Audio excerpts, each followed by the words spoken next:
The first test of the Electoral Commission of Jamaica's election machinery in light of the COVID crisis will be on Monday, when thousands of police and Election Day workers will cast their vote.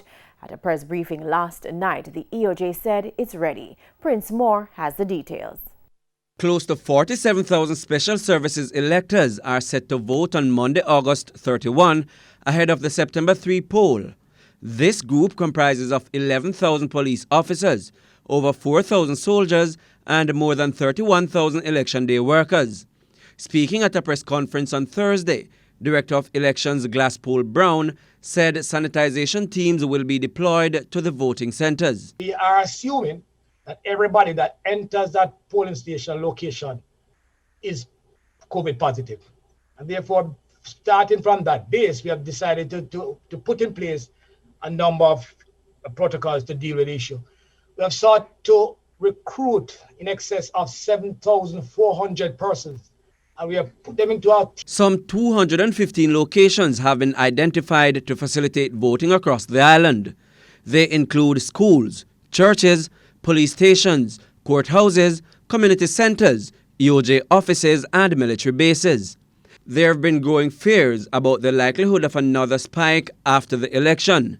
Mr. Brown says that the sanitization workers are tasked to monitor persons entering the polling stations.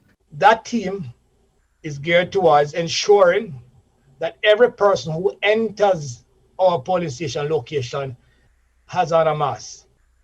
And also, that team will ensure that everybody who enters through that gate is sanitized and their temperature is taken, and then they are ushered into the polling station. Under the Representation of the People Act, provisions are made for these electors to vote 3 days before the rest of the population to ensure that they are available for duty on Election Day.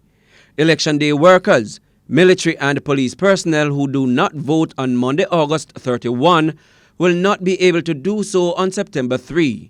That's because their names have been extracted from the voters list to accommodate the August 31 voting and therefore will not be on the civilian list used on September 3.